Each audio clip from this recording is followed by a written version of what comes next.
Oil refineries ہو گئی، مطلب اس طرح جہاں اسٹرانگ اسمیل بھی ہو اور ساتھ ساتھ اس میں پولوشن بھی ہو۔ اس میں سائنسدان یہ بھی بتاتے ہیں کہ جو لوگ عمر کے زیادہ ہوں، اور اسپیشلی پھر وہ کہتے ہیں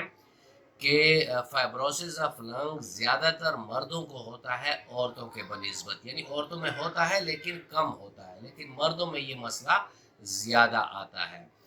پھر ایک اور کنڈیشن آ جاتی ہے آٹو امیون ڈیزیزز کے، اپنے ہی باڈی کے جو ڈیفینس میکینزم ہے اپنے ہی باڈی کے سیلز کو کھانا شروع کر دیتے ہیں، جیسے روماٹائڈ آرتھرائٹس میں ہوتا ہے، یا اور کئی طرح کی بیماریاں ہیں جس میں ہمیں یہ خطرہ لاحق ہو جاتا ہے کہ ہمارا ڈیفینس میکینزم اپنے ہی سیلز کو کھانا شروع کر دے، اور اگر ایسے میں لنگز میں یہ مسئلہ آ جائے تو پھر لنگ فائبروسس کا کیس بھی سامنے آئے گا۔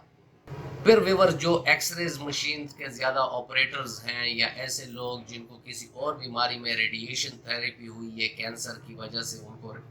ریڈیشن تھیراپی ہوئی ہے، یا وہ لوگ جو ریڈیشن کے لیے ایکسپوز ہوتے ہیں،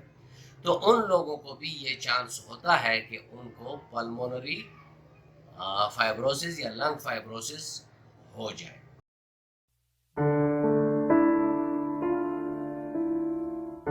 ویورز اب ہم چلتے ہیں اور دیکھتے ہیں کہ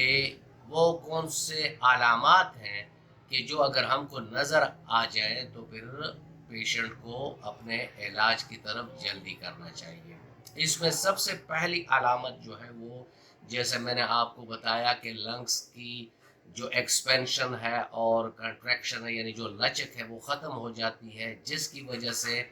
ایلوولائی بھی سفر ہوتے ہیں، اور جو بریدنگ کا جو پروسیس ہے وہ انتہائی سفر ہوتا ہے۔ پھر اگر ایسے حالات میں آپ کو مریض نظر آئے کہ اس کو سانس کی تنگی کی تکلیف ہے، یعنی بریدنگ میں اس کو تکلیف ہو رہی ہے، یعنی سانس لینے میں اس کو تکلیف ہوتی ہے، جب بھی وہ کوشش کرتا ہے کہ لمبا سانس لے یا کوشش کرتا ہے تو اس کے سینے میں بیچ میں سائیڈوں میں درد ہونا شروع ہو جاتا ہے، کسی بھی وجہ سے، اور وجہ نہیں ہوتی، نہ کھانے کی کمی ہوتی ہے، نہ کوئی اور مسئلہ ہوتا ہے، اور مریض کا وزن کم ہونا شروع ہو جائے۔ اس کے علاوہ چونکہ لنگز میں مسئلہ ہوتا ہے، اور جو ہمارا ایک قدرتی عمل ہے کھانسنے کا، تو کھانسی ہوتی ہے اور خشک کھانسی ہوتی ہے اور بار بار ہوتی ہے، اور کسی بھی کف سرپ سے وہ کنٹرول نہیں ہوتی۔ اس کے علاوہ ان مریضوں میں چونکہ آکسیجن کی کمی ہوتی ہے، آکسیجن ان کی باڈی کو پراپرلی مل نہیں رہا ہوتا، تو ان مریضوں کو فٹیگ سا ہوتا ہے، تھکے ماندے ہوتے ہیں، اگر وہ 8-10 گھنٹے نیند بھی لے لیں اور نیند سے اٹھے تب بھی ان کو تھکاوٹ کا احساس ہوتا ہے، ان کے جسم میں دردیں ہوتی ہیں، فٹیگ اور پین، یعنی ان میں سستی بھی ہوگی اور ان کا جسم جو ہوگا اس میں دردیں بھی ہوں گی۔ اس کے علاوہ ان کی سکن جو ہے، اگر وہ ذرا فیئر کلر کے ہیں تو اس سکن میں آپ کو بلوئش پن نظر آئے گا، یعنی نیلا پن نظر آئے گا۔ ہمارے جو ناخن ہے ان میں کلبنگ سی ہو جاتی ہے، ان کی شیپ چینج ہو جاتی ہے، تھوڑے چوڑے ہو جاتے ہیں اور گولائی میں ہو جاتے ہیں۔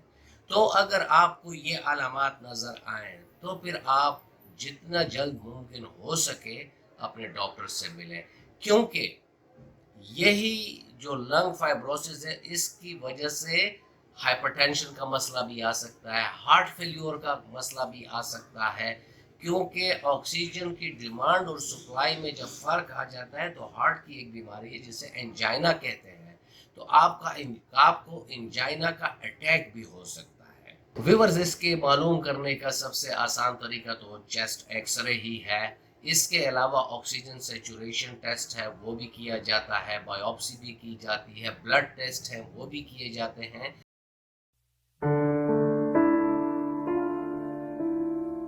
ویورز علاج میں اور ہومیوپیتھک کا لنگ فائبروسس میں رول جو ہے وہ بہت بہترین ہے، اور اس میں آپ کو چند ایک ادویات کی اگزامپل صرف دوں گا کہ جو اس میں کافی زیادہ یوز ہوتے ہیں، جیسے دم کشی اس کو ہو رہی ہے، سانس میں لینے میں تکلیف ہے تو کوکا کیو طاقت میں، اگر ایسے مریض کو آپ 5 قطرے 2-3 ٹائم دیں گے تو اس کی دم کشی جو ہے وہ بہت حد تک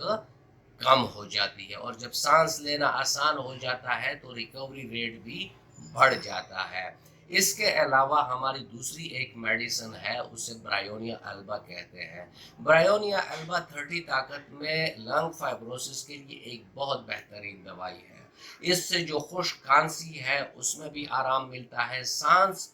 کی جو دقت ہے وہ بھی بہت حد تک ٹھیک ہونا شروع ہو جاتی ہے، اور جو فائبروسس کارز اور تھکنیس آف لنگز ہے اس میں بھی برائیونیا کا ایک بہت اہم رول ہے۔ اس کے علاوہ ہماری ایک اور دوائی ہے اسپیڈوسپوما کیو۔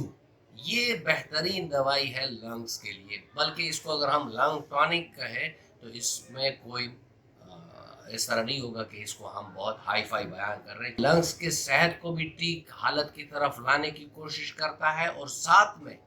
جو سکارز ہیں اور جو ہارڈننگ ہے اس کو بھی کم کرتا ہے، اور باڈی میں جو آکسیجن کی سکارسٹی ہے یعنی کمی ہے اس کو بھی یہ پورا کرتی ہے۔ تو ایسی حالت میں اسپیڈوسپوما کیو طاقت میں 5 قطرے مریض کو 2 گھنٹے کے بعد بھی دے سکتے ہیں۔ جیسے ہی علامات میں کچھ بہتری آتی ہے تو اس کو آپ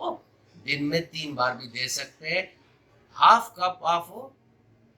بوائل واٹر جو نیم گرم حالت میں ہو، تو ایسے میں مریض کو بہت فائدہ ہوتا ہے۔ اس کے علاوہ اینٹیمونیم آرسینکم 30 طاقت میں آپ ان مریضوں کو دے سکتے ہیں کہ جن کے لنگز میں ڈسٹرکشن ہو چکی ہو، یعنی اس میں کافی توڑ پھوڑ ہوئی ہو اور جو ایئر پیسیجز ہے وہ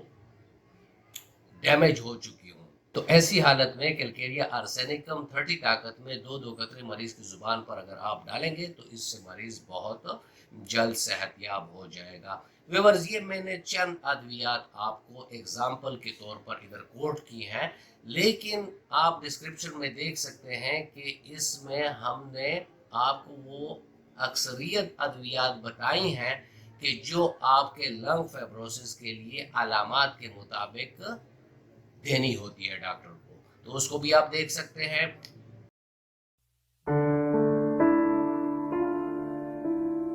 فوڈ ٹپس میں یا ٹپس فار لنگ فائبروسس، یعنی اگر لنگ فائبروسس آپ لوگوں کو ہو چکا ہے، اللہ نہ کرے، تو اس میں آپ لوگوں نے کیا احتیاطیں کرنی ہے۔ اس میں سب سے پہلی احتیاط تو یہ ہے کہ ماسک پہنا کریں، کیونکہ آپ لوگوں نے ڈسٹ اور کنٹیمنیشن اور اس ٹائپ کی چیزوں سے خود کو بچانا ہے۔ اگر سموکر ہے تو اسی دن سموکنگ کو کوئٹ کرے، کیونکہ سموکنگ اگر وہ جاری رکھے گا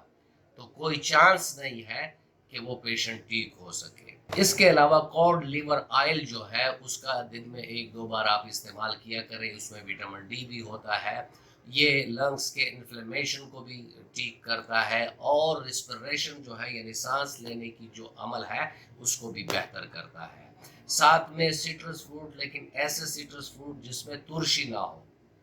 قدرے میٹھے ہوں، تو اس کا استعمال بھی یہ پیشنٹ کر سکتے ہیں، کیونکہ اس میں بھی وٹامن سی وافر مقدار میں ہے، اینٹی آکسیڈنٹ ہے، اور پیشنٹ بہت جلد ریکور کر جاتا ہے۔ ویورز، یہ تھا ہمارا آج کا ٹاپک، اور میں امید کرتا ہوں کہ آپ کو اچھا لگا ہوگا۔ اگر آپ کو اچھا لگا ہے تو ویڈیو کو لائک کر دیں اور فرینڈ اینڈ فیملی ممبرز کے ساتھ اس کو شیئر کر دیں۔ ملتے ہیں کسی ایسی ہی اچھی ویڈیو میں، تب تک کے لیے اجازت،